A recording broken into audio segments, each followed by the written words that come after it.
53 kandidata ang maglalaban-laban para sa inaasam na korona ng Miss Universe Philippines 2024. Sa unang pagkakataon, ang roster ng 2024 ay kasama rin ang mga kandidata na kinakatawan ang mga Filipino community sa ibang bansa. Ito din ang magiging unang edisyon na walang mga pagbabawal sa edad para sa mga kalahok. Pero bago ang inaabangang Coronation Night, sumalang muna ang mga nagagandahang kalahok sa pre-pageant activities at nagpasiklab sa preliminary competition.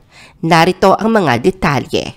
The Philippine Showbiz List presents detalye ng Miss Universe PH 2024's pre-pageant events and preliminary competition. Pre-pageant events. Sa paghahanda para sa kompetisyon, ay 53 mga kandidata ay nagtagisan sa preliminary contest para sa tiyak na pwesto sa semifinals. Ang mga resulta para sa bawat paligsahan ay itinakda sa pamamagitan ng mga online na boto. Sinimulan ang prestihiyosong pageant sa pamamagitan ng paglabas ng MUPH ng mga headshot, swimsuit at glam shot photos ng mga kinatawan, pati na rin ang kanilang mga introduction at her story videos at mga video sa turismo. Para sa kanilang 3 online challenges, ang swimsuit, personal interviews, and runway swimsuit, ang mga taga-suporta ay nakaboto para sa kanilang paboritong mga kandidata sa loob ng tiyak na panahon sa pamamagitan ng MUPH app. Ang swimsuit competition, ang unang preliminary contest para sa pageant, na ginanap noong April 20 sa Aqua Boracay Resort. Ang 5 delegates na nanguna sa swimsuit challenge ay binubuo nina Diamante ng Cavite, Patricia Bianca Tapia ng Hawaii, Alexi May Brooks ng Iloilo, Maria Atisa Manalo ng Quezon Province at Jet Hammond ng South California. Ang ikalawang kompetisyon, ang up-close and personal personality interviews kung saan si Executive Vice President Voltaire Tayag ang naglingkod bilang ang solong panelist. Ang mga reyna na naka-impress sa kanilang katalinuhan at kagandahang pananalita ay sina Patricia Bianca Tapia ng Hawaii, Alexi Brooks ng Iloilo City, Stephanie Faye Hirona ng Quirino, Atisa Manalo ng Quezon Province at Christy Lynn McGarry ng Taguig City. Samantala, ang top 5 delegates na namamayagpag sa runway challenge ng pageant na nagpawaw sa kanilang pasarelas at kumpiyansa ay sina Matea Mahal Smith ng Florida at Angel Rose Tambal ng Leyte. Pasok din sa nagpamalas muli ng kanilang galing ay sina Alexi Brooks, Atisa Manalo at Stephanie Faye Hirona. Kung mapapansin, ang mga kinatawan ng Iloilo at Quezon Province ay bahagi ng top 5 para sa lahat ng 3 online na hamon, habang ang kinatawan ng Hawaii at Quirino naman ay nanguna sa 2 hamon. Bukod sa mga online challenges, ang mga delegates ay nakilahok din sa National Costume Competition. Tuluyang inumpisahan ang laban para sa corona kung saan ang sining, katalinuhan at kasanayan ng mga Pilipino ay nasilayan sa pamamagitan ng traditional na national costume. Ang paligsahan ay ginanap pagkatapos ng Inaol Fashion Show kung saan ipinakita ang mga likha ng 15 local na mga tagagawa ng kasuotan batay sa katutubong tela ng Inaol. Sa temang Philippine Flora and Fauna, ngayong taon ipinakita ng mga beauty queen ang kahanga-hangang pagpapamalas ng kanilang makukulay na kasuotan na nagdulot ng inspirasyon mula sa kayamanan ng biodiversity ng bansa.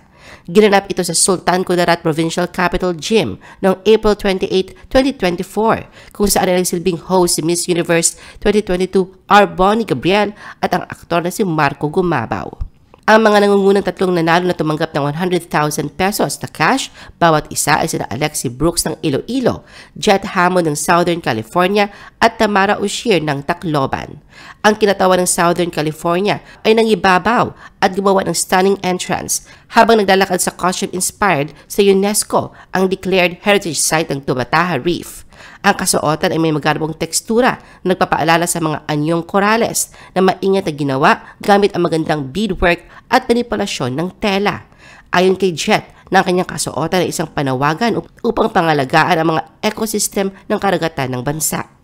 Ang gintong kasuotan ni Tamara ay nagdulot din ng malakas na palakpakan sa kanyang costume na halo ng sikat na monitor lizard ng Tacloban. Ibinahagi ng kupunan ng beauty queen ng kasuotan na nagpapahiwatig ng katatagan ng mga hayop at pamayanan ng mga tao sa Pilipinas. Samantala, hindi naman nagpahuli si Alexie na nakuha ang isa sa mga pinakamataas na palakpak ng gabi at inagaw ang pansin ng lahat habang lumalakad siya sa entablado sa suot na bodysuit na may mga kintab at may iba't ibang kulay ng mga detalye na naayos sa isang disenyo na katulad ng isang hayop na may 8 binti. Ito ay nagpapahalintulad sa Ilonggo Spider na tinatawag na ugto-ugto. Sa kanyang paglalakad sa runway, binanggit ng kasuotan ay sumasalamin sa husay ng mga Pilipino at naglilingkod bilang paalala na maging malikhain ng mga alagad ng sining. Preliminary Competition.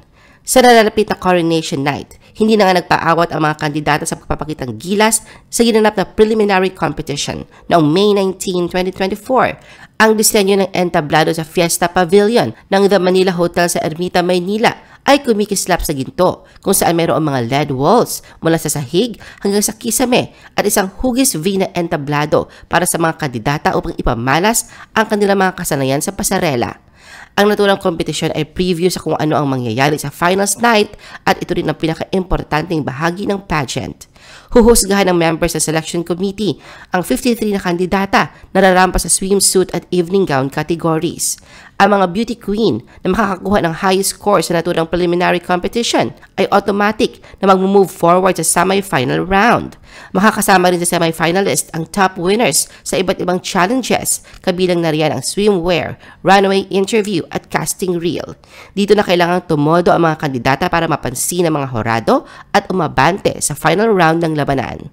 Pero napalitan ng pagkainis ang excitement ng mga pageant fans sa naganap na preliminary competition. Ito ay dahil sa sunod-sunod na delay at glitches sa ipinangakong telecast ng MUPH organization para sa preliminary interview. Dito sumabak ang mga kandidata sa katalinuhan at nabonggahan ng sagot sa mga tanong ng panel of judges tungkol sa kanilang personal life, pageant journey, pati na ang mga ipinaglalaban nilang advocacy.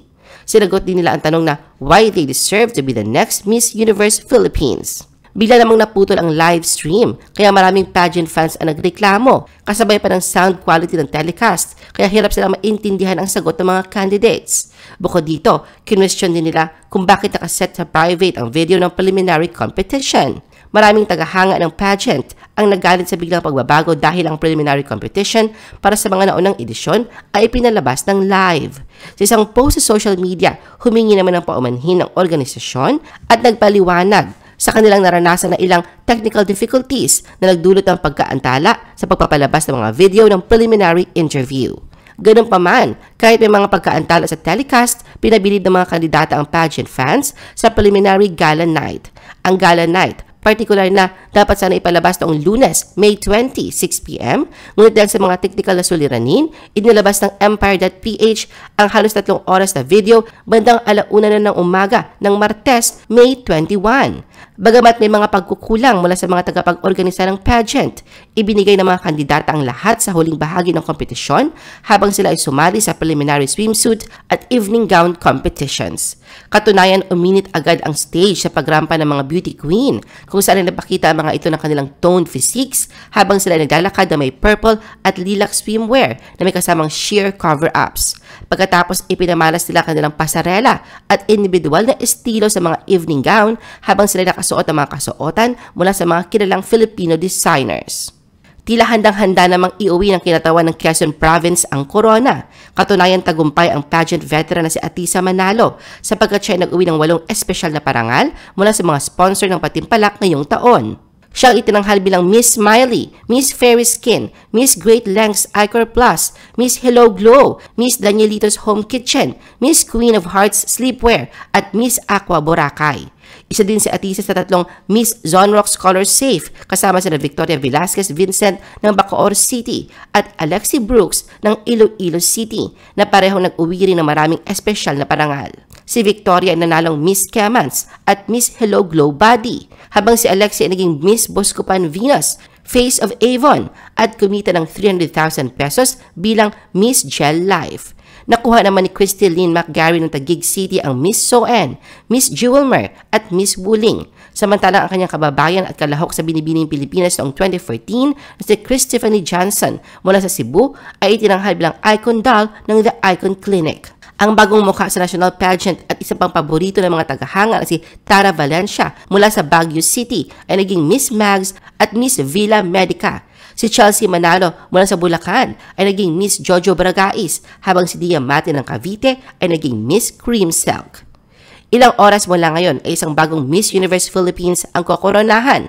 Handang-handa na nga ang lahat sa Coronation Night na gaganapin sa SM MOA Arena sa darating na May 22, 2024. I-post ang inyong comments at reaction sa baba at huwag kalimutan na i-like at i-share ang video na ito. Gusto mo pa ba ng ibang showbiz videos? Panoorin ang aming iba pang top viewed videos. Para sa aming mga YouTube viewers, pumunta lang sa description ng video na ito o i-click ang link sa itaas ng screen. Para naman sa mga Facebook viewers, ay maaari ninyong hanapin ang mga link sa comment section ng video. I-follow nyo din kami sa Facebook at mag-subscribe sa aming YouTube channel. Thanks for watching!